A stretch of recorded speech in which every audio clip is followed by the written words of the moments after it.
Hello students, एक बार फिर आपका स्वागत है आपके अपने यूट्यूब चैनल AK क्लासेस में। प्यारे बच्चों, इससे लास्ट वीडियो लेक्चर के अंदर हम आपको क्लास 10th का चैप्टर नंबर 1 वास्तविक संख्याओं की एक्सरसाइज 1.1 को पूर्ण रूप से समाप्त करा चुके थे। आशा करते हैं कि हम आपको अच्छे से क्लियर हो गई होगी। बच्चों, जो आज इस वीडियो लेक्चर के अंदर हम बात करने वाले हैं वो एक्सरसाइज 1.2 के अंदर बात करने वाले हैं। 1.2 के बारे में बात करेंगे बच्चों, ठीक है। इस एक्सरसाइज में बच्चों हम पहले थोड़ा सा बेसिक समझेंगे, ठीक है। बेसिक कंसेप्ट को क्लियर करेंगे। बेसिक समझने के बाद आप ही एक्सरसाइज पर हम आ जाएंगे। बेसिक हम इसलिए कर रहे हैं क्योंकि आपको एक्सरसाइज अच्छे से समझ में आ जाए। आप इस बेसिक को पढ़ लेंगे तो आपको इस एक्सरसाइज का किसी भी प्रश्न में कोई भी परेशानी आपको नहीं आएगी बच्चों, ठीक है। तो बेसिक के बारे में हम थोड़ा सा पढ़ते हैं। तो सबसे पहले जो हम बात करेंगे बच्चों, वो बात करेंगे दो संख्याओं के बारे में। जैसे बच्चों, एक तो है आपकी भाज्य संख्या और एक अभाज्य संख्या। तो सबसे पहले हम बात करेंगे बच्चों भाज्य संख्या। भाज्य संख्या होती क्या है, ठीक। ये चीज़ें जो मैं करा रहा हूँ ये सब चीज़ें अपने आप में बहुत इंपॉर्टेंट हैं क्योंकि एक्सरसाइज 1.2 के अंदर इनका यूज है, ठीक है। तो अगर बात करें हम भाज्य संख्या, तो देखिए नाम से इंडिकेट हो रहा है भाज्य, मतलब ऐसी संख्या जिसमें किसी संख्या से भाग चला जाए। लेकिन ऑथेंटिक डेफिनेशन क्या होगी भाज्य संख्या की? देखिए, हम बात करें भाज्य संख्या की तो वे संख्याएँ जो अपने आप से पूरी पूरी विभाजित हो जाती हैं और 1 से पूरी पूरी विभाजित हो जाती हैं। इनके अलावा अन्य संख्याओं से भी वो पूरी पूरी विभाजित होती हैं, तो वे संख्याएं भाज्य संख्याएं कहलाती हैं, ठीक है। यानी कोई भी संख्या हो बच्चों, वो अपने आप से तो पूरी पूरी विभाजित होती है, यानी खुद में पूरा पूरा भाग चला जाता है। जैसे आप 5 को लीजिए, 5 में 5 से भाग दोगे, 5 एकम 5 पूरी पूरी कट गई। और 1 से अगर भाग देंगे तो हर संख्या में 1 से भी भाग चला जाता है। 1 से अगर 5 में भाग दोगे, 1 पंजे 5, शेषफल 0 बचा, ठीक है। तो कोई भी संख्या हो वो अपने आप से ज़रूर कटती है और 1 से ज़रूर कटती है, ठीक है। और इसके अलावा अगर अन्य संख्याओं से भी कट रही है तो वो बच्चों क्या होगी, भाज्य होगी। जैसे आइए मैं लिखता हूँ डेफिनेशन। तो वे संख्याएं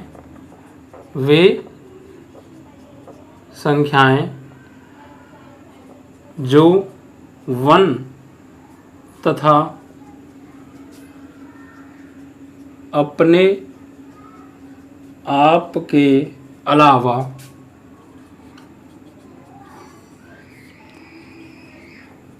अन्य संख्याओं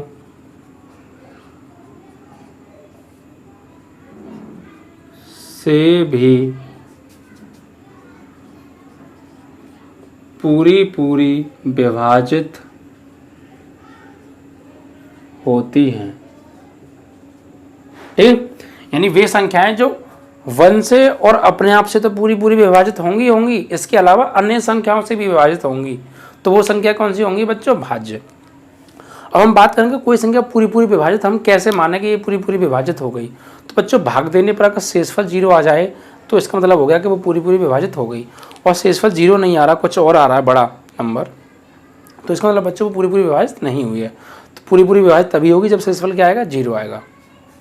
देखिए, जैसे एग्जाम्पल ले लेते हैं। सपोज आप ले लीजिए 4 को। तो 4 जो है देखिए 1 से विभाजित हो रहा है, 1 4 जा 4, शेषफल क्या बचा, 0। इट मीन्स दैट स्टूडेंट कि ये पूरी पूरी विभाजित हो रही है, ठीक है। और एक इस 4 को 4 1 से तो विभाजित हो गया, और देखिए 4 अपने आप से विभाजित होगा, 4 1 जा 4, शेषफल क्या बचा, 0।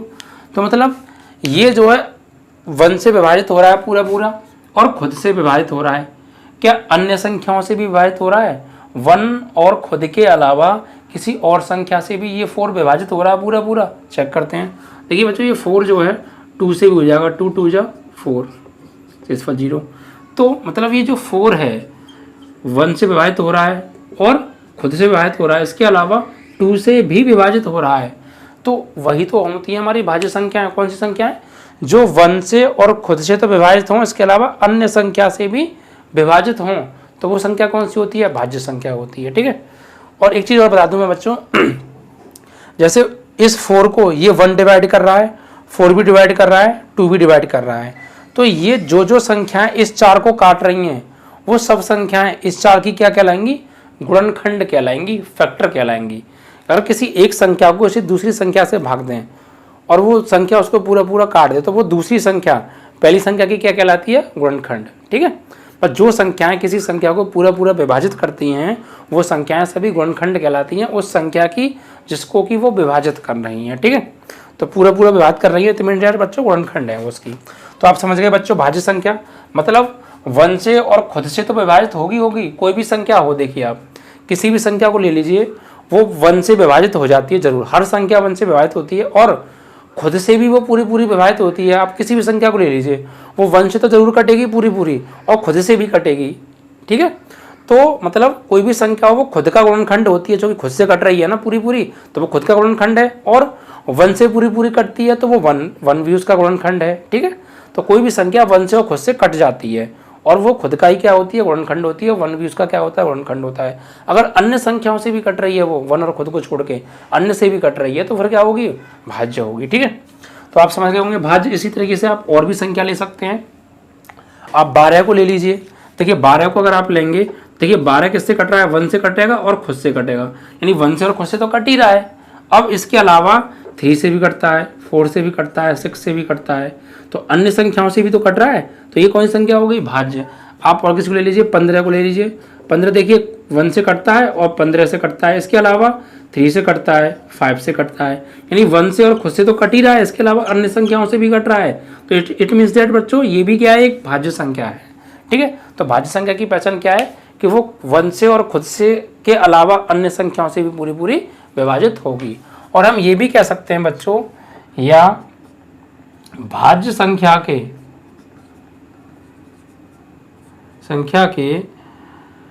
2 से अधिक गुणनखंड होते हैं। मतलब 2 से अधिक तो गुणनखंड होंगे ही होंगे। कैसे कि वो 2 से अधिक संख्याओं से पूरी पूरी विभाजित हो रही है, तो वो संख्या जो इसको पूरा पूरा विभाजित कर रही है वो क्या कहलाएंगी, उसके गुणनखंड कहलाएंगी, ठीक है। तो बस 2 से ज़्यादा अपने आप ही होंगे। देखिए ये 12 का गुणनखंड 1 भी है और 12 भी है, यानी ये दोनों तो खुद हैं, इसके अलावा अन्य से भी कट रही है, तो ये भी इसके क्या कहलाएंगे, गुणनखंड। तो इसके कई गुणनखंड हो गए, देखो 1 2 3 4 5 गुणनखंड हैं, ठीक है। तो वे संख्याएं जिनके गुणनखंड 2 से ज़्यादा होते हैं, जिनके फैक्टर मोर देन 2 होते हैं, वो भी क्या कहलाती हैं, भाज्य। तो 2 तरीके से आप पहचान सकते हैं, 1 से और खुद के अलावा अन्य से भी कट रही हो, या जिसके गुणनखंड 2 से ज़्यादा हों, तो कौन सी कहलाएगी, भाज्य कहलाएगी। तो आप भाज्य को अच्छे से समझ गए होंगे। अब देखिए बात करेंगे अभाज्य संख्या के बारे में। अभाज्य संख्या तो बच्चों नाम से ही इंडिकेट हो रहा है, भाज्य का नाम से इंडिकेट हो रहा था। अब अभाज्य को देखिए, तो अभाज्य की डेफिनेशन क्या कहती है। भाज्य में क्या था कि ये संख्या 1 और खुद के अलावा अन्य से भी कटती हैं। अभाज्य में ये होगा कि ये संख्या 1 और खुद के अलावा अन्य किसी से कटती ही नहीं है, बस इतना अंतर है। वो अन्य से भी कटती हैं, ये अन्य से नहीं कटती है। इसके गुणनखंड 2 से ज़्यादा होते थे, इसके गुणनखंड सिर्फ 2 होते हैं, ना 2 से कम होते हैं ना 2 से ज़्यादा होते हैं, ठीक है। ये चीज़ है, तो मैं लिख देता हूँ, वे संख्याएं जिनके यहाँ ये भी लिख सकता हूँ, वे संख्याएं जो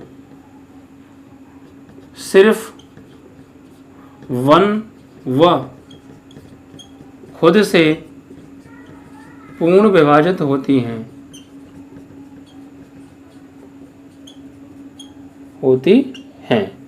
भाज्य संख्याएं, अभाज्य संख्याएं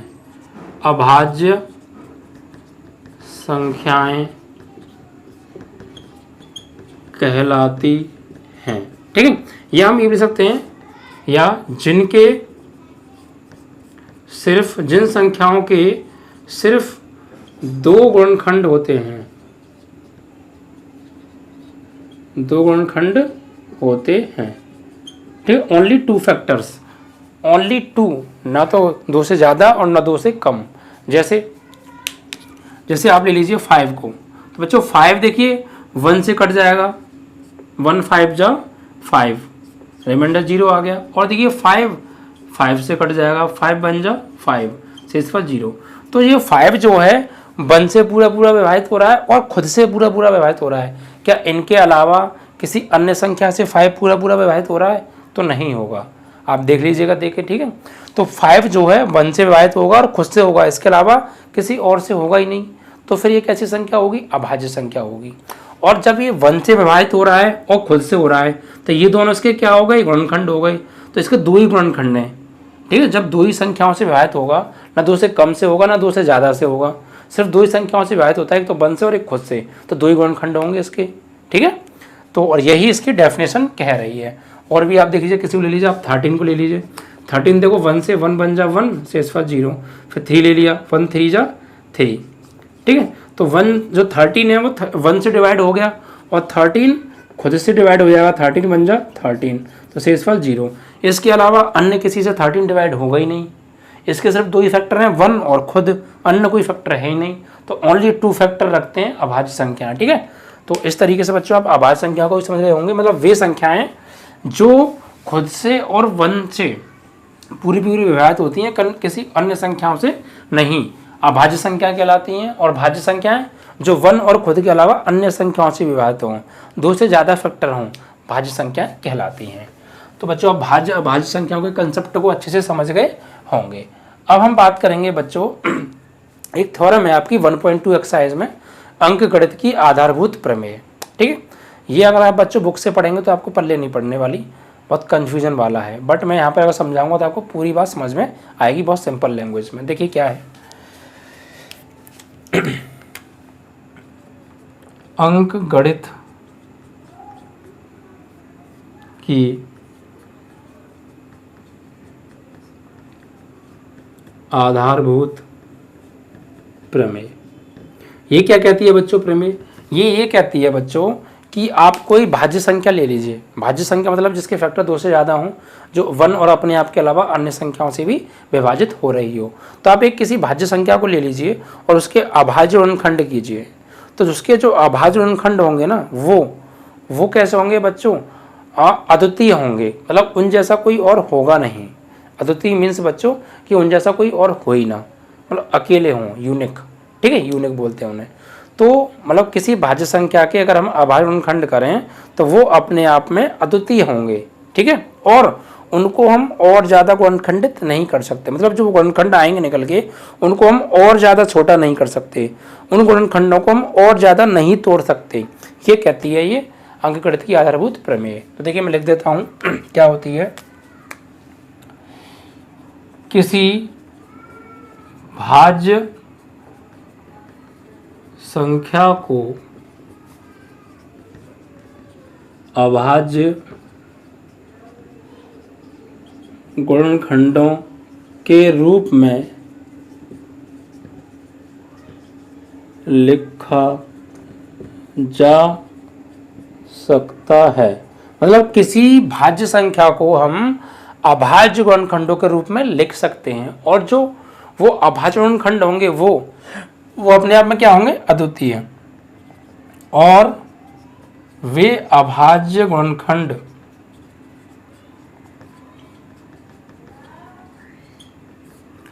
अद्वितीय होंगे। ठीक है, उनको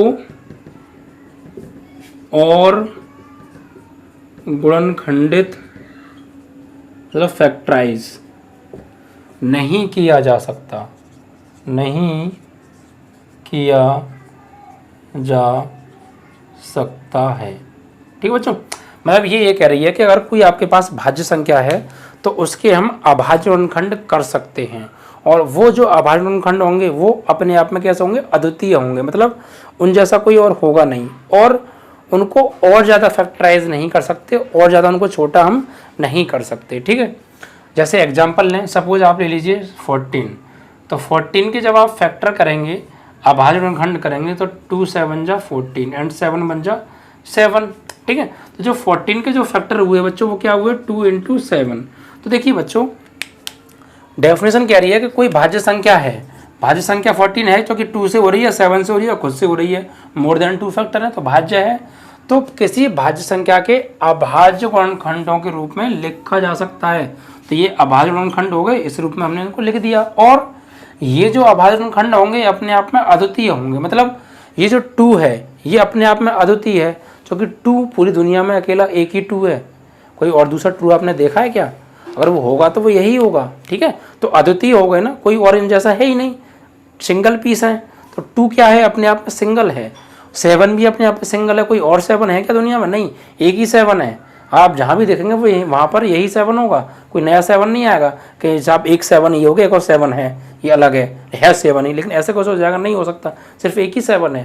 तो ये आपस में कैसे हैं, अपने आप में यूनिक हैं, अद्वितीय हैं। और बच्चों, और ये अद्वितीय होने के साथ साथ इनको और गुणनखंडित नहीं किया जा सकता। मतलब इस 2 को क्या आप और तोड़ सकते हैं? जैसे आपने 14 को लिखा 2 × 7, तो इस 2 को और ब्रेक कर सकते हैं क्या? नहीं।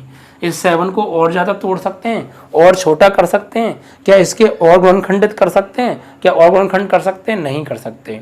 तो इनको हम और ज़्यादा गुणनखंडित, मतलब इनको और छोटा नहीं कर सकते, और ज़्यादा नहीं तोड़ सकते। ठीक है, तो ये कहती है अंकगणित की आधारभूत प्रमेय कि किसी भी भाज्य संख्या के हम अभाज्य गुणनखंड कर सकते हैं, और वो अभाज्य गुणनखंड अपने आप में अद्वितीय होंगे तथा उनको और ज़्यादा गुणनखंडित नहीं किया जा सकता। ठीक है बच्चों, तो ये तो था अंकगणित की आधारभूत प्रमेय का कॉन्सेप्ट, जो कि आप अच्छे से क्लियर हो गया होगा, आपको समझ गए होंगे। अब बच्चों इसके बाद बात करेंगे हम एलसीएम और एचसीएफ के बारे में। ये बहुत इंपॉर्टेंट टॉपिक है, जो कि अगली एक्सरसाइज 1.2 में एचसीएफ एलसीएम ही निकलवाया है, तो वो बहुत ज़रूरी है, इसको आप ध्यान से समझिएगा। ठीक है, डेफिनेशंस को। तो सबसे पहले हम बात करेंगे बच्चों एचसीएफ के बारे में, यानी इसको हम बोलते हैं महत्तम समापवर्तक। अब what is the full form of HCF? HCF की फुल फॉर्म क्या होगी बच्चों?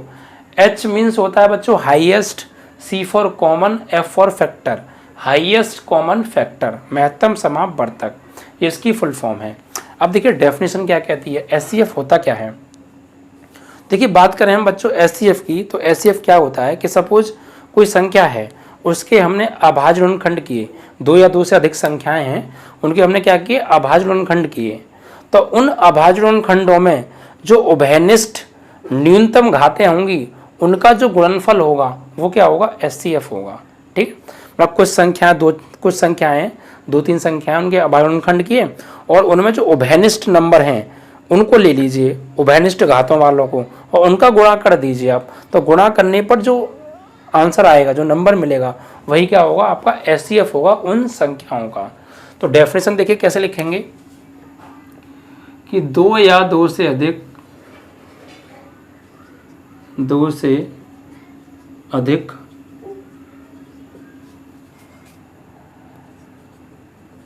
संख्याओं के अभाज्य गुणनखंडों में न्यूनतम उभयनिष्ठ, या पहले उभयनिष्ठ लिख दीजिए, उभयनिष्ठ न्यूनतम घातों का गुणनफल, न्यूनतम उभयनिष्ठ घातों का गुणनफल एचसीएफ होता है। मतलब कि आप कोई भी 2 संख्या ले लीजिए बच्चों, उभयनिष्ठ मीन्स मैं आपको बता दूं कि इसका मतलब होता है कॉमन। कॉमन मतलब बच्चों जो चीज़ सबके पास पाई जाए, जैसे कहते हैं ना कि यार ये चीज़ तो सब में कॉमन है, मतलब वो चीज़ सबके पास अवेलेबल है। जैसे बच्चों अगर मैं कहूँ 5, 10 और 15, ये 3 लड़कियाँ, तीनों के पास रुपए हैं, एक के पास 5, 10, 15। ठीक है, अब मैं ये कहूँ कि मुझे 10 रुपये चाहिए तीनों से, तो ये बताओ 10 रुपये क्या कौन कौन दे सकता है? इसके पास 10 रुपये हैं, ये दे सकता है। इसके पास 15 रुपये हैं, ये 10 रुपये दे सकता है। बट बच्चों इसके पास 5 रुपये हैं, ये 10 रुपये कहाँ से देगा? तो नहीं दे सकता ना।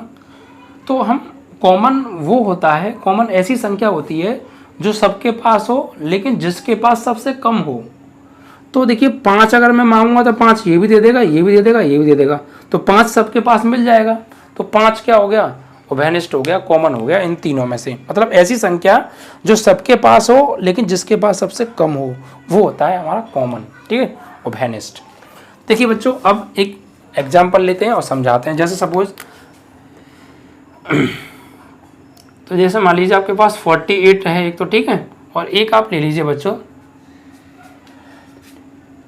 हाँ ये आपका हो जाएगा 64 तीजा आप करें तो बात है 180 192 ले लीजिए। मैं सोच के संख्या इसलिए ले रहा हूँ कि आपको अच्छे से समझा सकूँ। एग्जाम्पल देखें, सपोज ये मैंने ले लिया 48, इसके मैंने अभाज्य गुणनखंड किए, तो 2 दूनी 4, 2 चौक 8, 2 एकम 2, 2 दूनी 4, 2 छक्के 12, 2 तिया 6, 3 एकम 3। इसके मैंने करे बच्चों अभाज्य गुणनखंड, तो ये 2 से कटेगा, 2 नीम 18, 2 छक्के 12, 2 चौक 8, 2 अट्ठे 16, 2 दूनी 4, 2 चौक 8, 2 से कटेगा, 2 एकम 2, 2 दूनी 4, 2 छक्के 12, 2 तिया 6, 3 एकम 3। ठीक, तो अब मैंने इसके अभाज्य गुणनखंड किए और इनको लिखा। जैसे 48 को मैंने क्या लिखा, 2 इंटू 2 इंटू 2 इंटू 2 इंटू 3, ठीक है, 2 इंटू 2 इंटू 2 इंटू 3। और 192 को क्या लिखेंगे, 1 2 3 4 5 6, यानी 2 गुणा 2 गुणा 2 गुणा 2 गुणा 2 गुणा 2 गुणा 3, ठीक है, 3 और 3 4 3, ठीक है। अब देखिए इनके हमने अभाज्य गुणनखंड कर लिए, उनको यहाँ पर लिख लिया। तो बच्चों अब देखिए इनको लिखेंगे कैसे। यहाँ 2 की पावर 1 1 1 1, तो 2 की पावर कितनी है, 1 1 1, 4 बार आ रहा है, तो इसको हम लिखेंगे 2 की पावर 4, और 3 की पावर कितनी है 1, तो इंटू 3 की पावर 1। इसको क्या लिखेंगे बच्चों, 1 2 3 4 5 6, तो 2 की पावर 6 और गुणा 3 की घात 1। अब बात करेंगे SCF की। तो जब आप SCF निकालेंगे तो सिर्फ इन चीज़ों को देखिए अब आप, ठीक।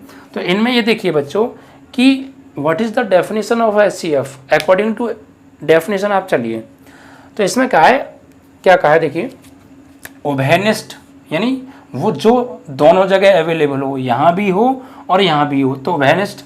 न्यूनतम मतलब कम से कम, और घातों का गुणनफल, यानी आपको ऐसी संख्या लेनी है जो दोनों जगह हो और दोनों जगहों में से जिस जगह उसकी पावर सबसे कम हो, न्यूनतम हो, कम से कम हो, और फिर उनका गुणा कर देना है। तो देखिए बच्चों 2 यहाँ पर भी है, 2 यहाँ पर भी है। सबसे पहले आपकी फर्स्ट स्टेप क्या होगी कि आप जो भी ले रहे हैं वो दोनों जगह अवेलेबल होना चाहिए, कॉमन होना चाहिए। तो आप ये देखेंगे जैसे आप 2 लेंगे तो 2 दोनों जगह है या नहीं है। अगर दोनों जगह है तो आप आगे बढ़ेंगे, अगर दोनों जगह ही नहीं है, कॉमन ही नहीं है वो, तो फिर आप आगे बढ़ेंगे नहीं, वो कॉमन आ ही नहीं सकता और उसका आगे का कुछ हो नहीं सकता।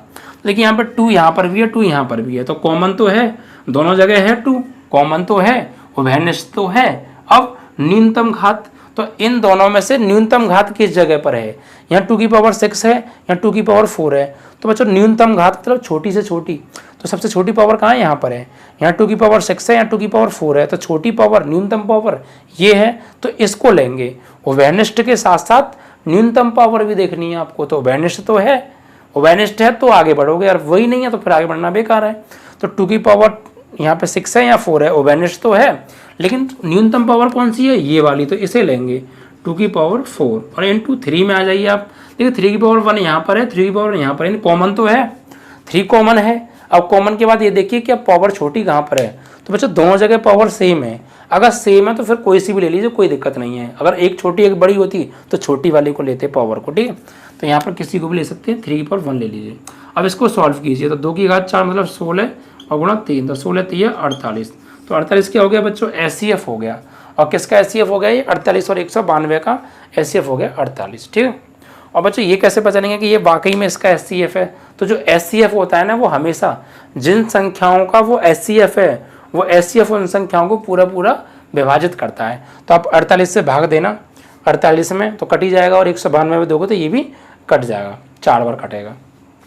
तो जो SCF होता है वो जिन संख्याओं का SCF है उन संख्याओं को पूरा पूरा विभाजित करता है, ठीक है। तो आप ये चेक भी कर सकते हैं। तो इस तरीके से बच्चों आप समझ गए कि किन्हीं भी संख्याओं के हम SCF कैसे ज्ञात करेंगे, ठीक है।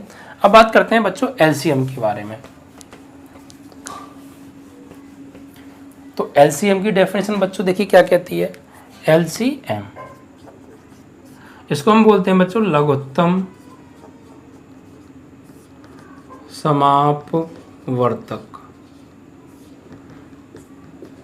फुल फॉर्म बोले तो लेएस्ट कॉमन मल्टीपल, लेएस्ट कॉमन मल्टीपल, लघुत्तम समापवर्तक। तो बच्चों लघुत्तम समापवर्तक क्या कहता है, देखिए बच्चों SCF कहता था कि जो गुणनखंड हैं, अभाज्य गुणनखंड हैं, उनमें उभयनिष्ठ और न्यूनतम घातों का गुणनफल SCF होता है। बट बच्चों LCM ये कहता है कि जो गुणनखंड है ना, जो गुणनखंड हैं संख्याओं के, उनमें अधिकतम घातों का गुणनफल, सही है, अधिकतम, उभयनिष्ठ नहीं आएगा इसमें। उसमें हम उभयनिष्ठ देखते थे, फिर न्यूनतम घात देखते थे। इसमें आपको उभयनिष्ठ नहीं देखना, सिर्फ घात देखनी है, और वो भी न्यूनतम नहीं, अधिकतम।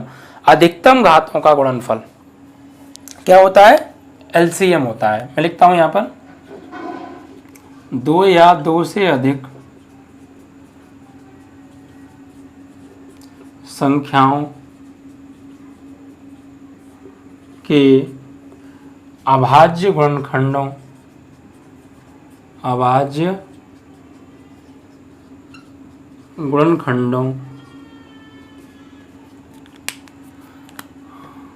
में से अधिकतम घातों का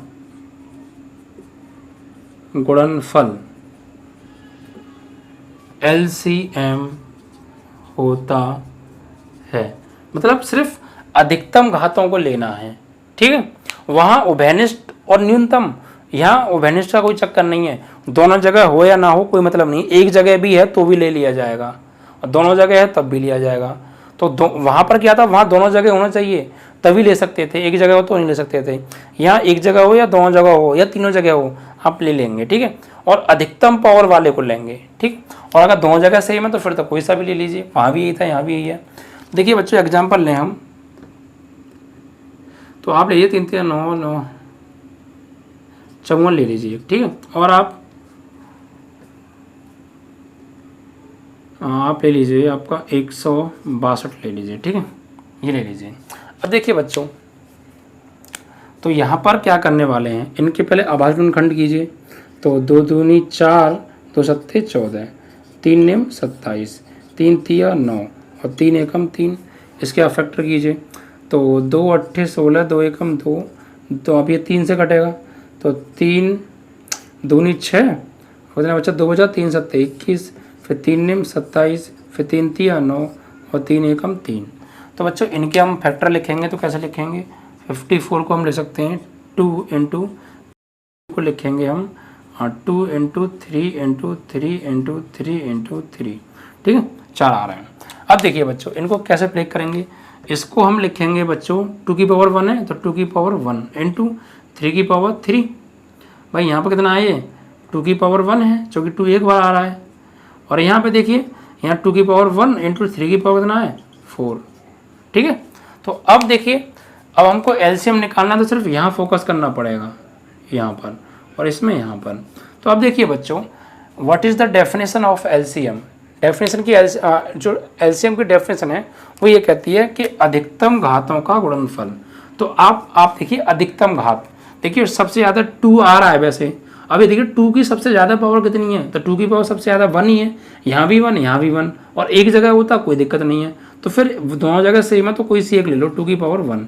और 3 की पावर देखें, देखिए 3 की पावर यहाँ पर 4 है, यहाँ पर 3 है, तो 3 की पावर अधिकतम पावर कितनी है 4, तो 3 की अधिकतम पावर 4 को ले लीजिए ये। अब इनका गुणा कर दीजिए, तो 2 गुणा 3 की घात 4, 3 3 होती है 27 थी 81, 81 दूनी 162। यही क्या हो गया बच्चों, एलसीएम हो गया। और ये किसका एलसीएम है, 54 और 162 का, ठीक है। और आप इसको पहचानेंगे कैसे कि ये सही है एलसीएम, तो जो एलसीएम होता है ना वो जिन संख्याओं का होता है वो संख्याएं उस एलसीएम को पूरा पूरा काटती हैं। तो ये जो एलसीएम है ये 54 और 162 का है, तो 54 और 162 इसको पूरा पूरा विभाजित जरूर करेंगे, आप विभाजित करके देख लेना, ठीक है। तो इसका क्या होगा, एलसीएम होगा। और भी एग्जाम्पल बच्चों हम ले सकते हैं, ठीक है।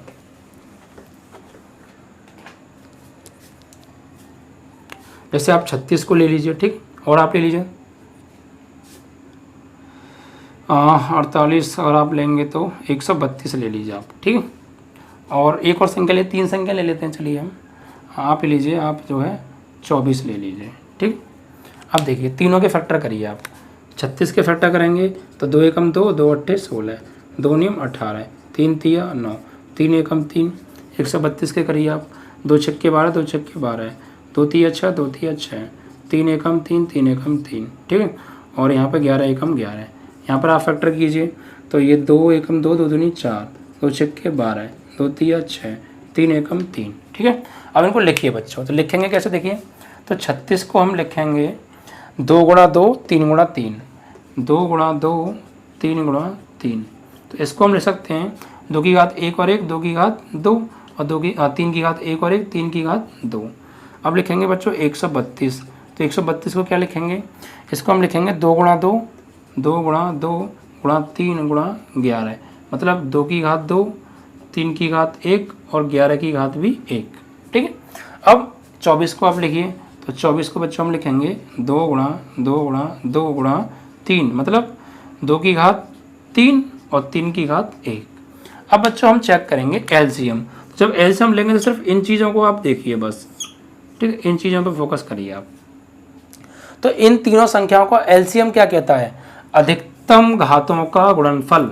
अब चाहे वो सब जगह हो या एक जगह हो, उससे मतलब नहीं रखता, सिर्फ अधिकतम पावर देखिए। देखिए 2 की पावर अधिकतम देखिए आप, यहाँ 2 की पावर 3 है, यहाँ 2 की पावर 2 है, यहाँ 2 की पावर 1 है, तो अधिकतम पावर कहाँ है? यहाँ पर। तो आप 2 की पावर 3 को ले लेंगे। ठीक है, उसके बाद देखिए 3 की पावर 2 यहाँ पर है, 3 की पावर 1 यहाँ पर है, 3 की पावर 1 यहाँ पर है, तो अधिकतम कहाँ पर है? सिर्फ अधिकतम पर फोकस कीजिए। तो 3 की पावर 2 ज़्यादातर यहाँ पर है, तो इसे ले लीजिए 3 की पावर 2। अब बात करिए बच्चों 11 के बारे में। देखिए 11 यहीं पर है और कहीं है या नहीं, तो उससे मतलब नहीं रखता। एलसीएम में एक जगह भी है ना तो कोई दिक्कत नहीं है, सब जगह हो या ना हो उससे फर्क नहीं पड़ता, कॉमन तो दिखते नहीं है ना हम। तो 11 की पावर सबसे ज़्यादा कितनी है? 1 है, और कहीं 11 है ही नहीं है तो ले लीजिए इसको ही। अगर कहीं और नहीं है सिर्फ एक जगह तो उसी को ले लो 11। अब इनका कर दीजिए आप गुणा, तो 2 की पावर 3 मतलब 8, 3 की पावर 9, 3 की पावर 2 मतलब 9 और 11, इनका गुणा कर दो 8 9 72, 8 9 72 गुणा 11। तो इनका जब आप गुणा करेंगे बच्चों, इनका जब आप गुणा करोगे, यहाँ पर देता हूँ मैं 8 9 72 और 11 का गुणा, तो 11 दूनी 22, 11 7 77 और 2 79, 792। इनका क्या आ गया बच्चों? एलसीएम आ गया। किसका? 36, 132 और 24 का। और पहचानेंगे कैसे? अगर ये एलसीएम है तो ये संख्याएं इस 792 को जरूर पूरा काटेंगी। ठीक है, तो इस तरीके से बच्चों आप एलसीएम निकाल सकते हैं। ये था आपको एलसीएम और एचसीएफ का कंसेप्ट, जो कि आप बच्चों अच्छे से भली भांति समझ गए होंगे। बस आपको ध्यान देना है एलसीएम में, ये ध्यान देना है कि जो अभाज्य ऋणखंड हैं उनमें बस हमें अधिकतम घातें लेनी है, उनका गुणा कर देना है, कॉमन हो या ना हो। और एचसीएफ में कॉमन देखना है सबसे पहले, कॉमन होगा फिर न्यूनतम घातों को लेकर उनका गुणा कर देना है, तो वो क्या होगा बच्चों? हमारा एचसीएफ होगा। ठीक है, अब बच्चों एक चीज़ और रह जाती है आपकी, आपका ये एलसीएम एचसीएफ हो गया। अब देखिए बच्चों, अगर हमारे पास दो संख्याएं हैं और उन दो संख्याओं का हमने एलसीएम निकाला और एचसीएफ निकाला, तो उन दोनों संख्याओं का गुणनफल उन्हीं दोनों संख्याओं के एलसीएम और एचसीएफ के गुणनफल के बराबर होता है। ठीक है, एक फॉर्मूला है, इसके ऊपर सवाल है। देखिए क्या फॉर्मूला है, ये बच्चों के तरीके से फॉर्मूला है कि दो संख्याओं का गुणनफल बराबर होता है इन्हीं दोनों संख्याओं के एचसीएफ इंटू एलसीएम के। मतलब हम ये भी कह सकते हैं कि फर्स्ट संख्या, भाई दो संख्या है ना, फर्स्ट संख्या इंटू सेकंड संख्या बराबर होता है इन्हीं दोनों संख्याओं का एचसीएफ इंटू एलसीएम। ये बच्चों फॉर्मूला है मेन। अब देखिए इस फॉर्मूले से ही वैसे काम हो जाएगा, लेकिन इस फॉर्मूले से मिलकर 4 फॉर्मूले बनते हैं, उनकी वैसे ज़रूरत नहीं है क्योंकि इसी से काम हो जाएगा। फिर भी मैं आपको लिखा देता हूँ। जैसे बच्चों आप ये तो जानते हैं कि अगर एक साइड में कोई संख्या गुणा में है तो दूसरी साइड में जाके वो भाग की हो जाती है, बटे में चली जाती है। देखिए बच्चों मान लो मुझे यहाँ से फर्स्ट संख्या चाहिए, फर्स्ट संख्या का मान निकालना है, तो फर्स्ट संख्या बराबर क्या होगा? ये सेकंड संख्या यहाँ से हटानी पड़ेगी। जिस संख्या का मान निकालना है सिर्फ वही संख्या रहती है उस साइड में, बाकी सब संख्या हट जाती हैं वहाँ से। तो मुझे फर्स्ट संख्या का मान निकालना है तो सेकंड संख्या यहाँ से हटा देते हैं। जब ये हटेगी तो ये गुणा में कहाँ चली जाएगी? भाग में, यानी एचसीएफ इंटू एलसीएम बटे फर्स्ट संख्या। तो ये हो गया बच्चों पहला फॉर्मूला इस तरीके से, यानी पहली संख्या बराबर एलसीएम इंटू एचसीएफ बटे सेकंड संख्या आएगी बच्चों ये। ठीक है, अब दूसरा फॉर्मूला क्या है? अगर मान लो मुझे दूसरी संख्या चाहिए, सेकंड संख्या, तो क्या करूँगा? तो सेकंड संख्या चाहिए तो बच्चों फर्स्ट को नीचे भेज दूंगा, यानी एलसीएम इंटू एचसीएफ बटे सेकंड संख्या। ठीक है, अगर मान लीजिए मुझे बच्चों इधर से मान निकालना है, मुझे सपोज एचसीएफ का मान चाहिए तो एलसीएम को इनके बट्टे में भेज दो, मन में ही कर सकते हैं हम ये। ठीक है, तो मतलब एलसीएम बराबर क्या हो जाएगा? फर्स्ट संख्या इंटू सेकंड संख्या बटे एलसीएम निकाला तो एचसीएफ नीचे आ जाएगा। और बच्चों अगर मुझे एचसीएफ चाहिए तो एचसीएफ यहाँ भेज दो, एलसीएम यहाँ भेज दो। तो चौथा फॉर्मूला क्या होगा? एचसीएफ बराबर फर्स्ट संख्या इंटू सेकंड संख्या बराबर बटे LCM। तो इस तरीके से बच्चों यहाँ से 4 फॉर्मूले ये बन गए जिनको आप अच्छे से याद कर लेना। और भाई ज़रूरत नहीं है, देखिए इसी फॉर्मूले से काम हो जाएगा, फिर भी मैंने आपको लिखा दिए हैं वैसे। और नहीं तो ठीक है, फॉर्मूले आप दिमाग में बनाइए। आप पता है फर्स्ट संख्या सेकंड संख्या बराबर LCM SCF। आपको फर्स्ट संख्या चाहिए तो LCM SCF को नीचे सेकंड को भेज दो, सेकंड संख्या को भेज दो। और आपको सेकंड संख्या चाहिए तो LCM SCF को नीचे फर्स्ट संख्या को भेज दो। अगर आपको उधर से SCF चाहिए तो फर्स्ट संख्या सेकंड संख्या के पीछे LCM को भेज दो। और आपको LCM चाहिए तो फर्स्ट संख्या सेकंड संख्या के नीचे SCF को भेज दो। माइंड में ही बना सकते हैं या फिर इसी फॉर्मूले से काम हो जाएगा, इनकी कोई आवश्यकता नहीं है, फिर भी मैंने लिखा दी है। ठीक है, तो ये आपको बच्चों पता होना चाहिए। बच्चों एक कंसेप्ट और थोड़ा सा रह जाता है आपका, वो क्या होता है बच्चों, वो ये होता है बच्चों कि अब देखिए मैं किन्हीं 2 संख्याओं का गुणा करूं, सपोज एक मेरे पास 15 है और एक मेरे पास 4 है। तो बच्चों क्या जब मैं इनका गुणा करूंगा तो गुणा करके एक संख्या मिलेगी मुझे, तो उस संख्या के लास्ट में यानी इकाई के स्थान पर 0 आएगा कि नहीं आएगा। यानी जब इनका मैं गुणा करूंगा तो जो संख्या मिलेगी उसके एंड में 0 आएगा कि नहीं आएगा, ये हम कैसे पहचानेंगे 0 आएगा कि नहीं आएगा। किन्हीं 2 संख्या को गुणा करते हैं तो 0 कैसे आता है पीछे। तो बच्चों देखिए हमेशा मैं आपको एक ये बात शायद ही आपको आज तक पता होगी, मैं आज आपको बता रहा हूँ, बहुत पते की बात है, सिर्फ ध्यान रखना। ये जो 0 बनता है, ये जो 0 आता है, जो आपने देखा होगा कई संख्या का गुणा किया और पीछे 0 आ गया, तो ये 0 का जो जन्मदाता होता है वो कौन होता है बच्चों। तो 0 और 2 का जो जन्मदाता होते हैं ना वो 2 और 5 होते हैं, यानी 2 और 5 को मिलकर 0 का निर्माण होता है, 2 और 5 का गुणा होकर। अगर 2 और 5 ना होते तो 0 नहीं होता दुनिया में, या 2 और 5 में से अगर कोई एक भी नहीं होता ना तो फिर 0 नहीं होता। मतलब अगर 2 और 5 का जोड़ा होगा तो 0 आएगा, और इस जोड़े में से एक भी गायब हो गया ना तो फिर बच्चों 0 नहीं आ सकता। आप देख लीजिए कहीं भी अगर 0 आ रहा हो तो पक्का वहाँ पर 2 और 5 अवश्य आ रहे होंगे। अगर वहाँ पे 2 और 5 नहीं आ रहे तो वो 0 नहीं आना चाहिए। ये देख लीजिए आप, जैसे मान लीजिए मैं ले लिया 10, तो 10 को जब मैं तोड़ूंगा ना बच्चों तो 2 और 5 जरूर निकलेंगे इसमें से। नहीं देख लीजिए आप, 2 गुणा 5, तो जितने 2 और 5 के जोड़े बनेंगे बच्चों उतने ही 0 आएंगे। एक जोड़ा बना 2 और 5 का तो एक ही तो 0 आ रहा है। 100 ले लीजिए आप, 100 में 2 0 आ रही हैं तो पक्का इस 100 के अंदर 2 और 5 के 2 जोड़े बन रहे होंगे, या 2 और 5 का एक जोड़ा फिर 2 और 5 का एक और जोड़ा, 2 जोड़े बन रहे होंगे। वरना फैक्टर कर लीजिए 100 के, तो इसकी जब फैक्टर करेंगे बच्चों तो 2 से कटेगा, 2 पंजे 10 0, 2 दूनी 4, 2 पंजे 10, अब 5 से कटेगा, 5 25 और 5 एकम 5, तो फैक्टर क्या हो गई 2 गुणा 2 5 गुणा 5। अब देख लीजिए एक जोड़ा और दूसरा जोड़ा, 2 जोड़े बने, 2 0 आ रहे हैं। अगर 1000 होगा तो उसमें 2 2 के 3 और 5 5 के 3 जरूर आ रहे होंगे। ठीक है, तो अगर मैं ये बात करूँ, ये तो था तोड़ना।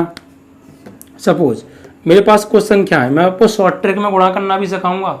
जैसे मान लीजिए 2 गुणा 2 गुणा 2 गुणा 5 गुणा 5 गुणा 5, ये संख्या है। अब मैं ये कहूँ गुणा करके क्या आएगा, तो आप गुणा करोगे बच्चों की तरह नहीं, आप तुरंत आंसर ले आओगे। कैसे समझिए, देखिए ये बात करिए आप, हमेशा ये देखिए कि जोड़ा बन रहा है 2 और 5 का या नहीं बन रहा है, तो कितने जोड़े बन रहे हैं, एक जोड़ा, 2 जोड़ा, 3 जोड़ा। यानी 2 और 5 के आपस में कितने जोड़े बन रहे हैं बच्चों, 3 जोड़े बन रहे हैं, और चौथा जोड़ा नहीं बन रहा। क्यों, क्योंकि देखिए 2 तो है बट यहाँ पर 5 नहीं है, इसलिए 3 जोड़े पूरे पूरे बन रहे हैं। तो मैंने क्या बताया आपको, जो 0 बनता है वो 2 और 5 के जोड़े से बनता है। एक जोड़ा 1 0 बनाएगा, 2 जोड़ा 2 0 बनाएंगे, तो 3 जोड़े बन रहे हैं, तो 3 0 हो गए बच्चों। और बचा कितना, 1 2 बचा, ऐसे आगे लिख दो 2000। गुणा करेंगे तो आप 2000 आएगा पक्का, उसको देख लेना आप गुणा करके। ठीक है, तो बस यही मेरा समझाने का मकसद था कि अगर कुछ संख्याओं का गुणा करें तो उसके अंत में जो 0 आता है वो 0 आने का रीज़न है 2 और 5 का जोड़ा। अगर जोड़ा नहीं बन रहा, कोई एक है दूसरा नहीं है, तो फिर बच्चों 0 नहीं बन सकता। ठीक है, तो ये देखिए 3 जोड़े बने तो 3 0 आएंगे, और जो बचा उसे आगे लिख दो 2000, और आप गुणा कर लेना तो नहीं आएगा।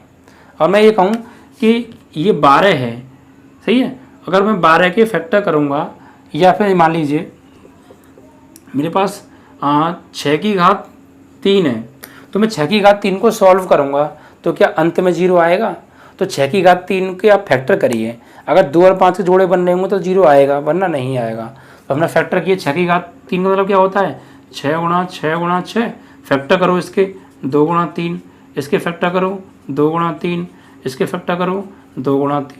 लेकिन बच्चों 2 तो आ रहा है बट 5 नहीं आ रहा, तो जोड़ा कंप्लीट नहीं हो रहा है ना, जोड़ा कंप्लीट नहीं हो रहा तो बच्चों 0 नहीं आएगा।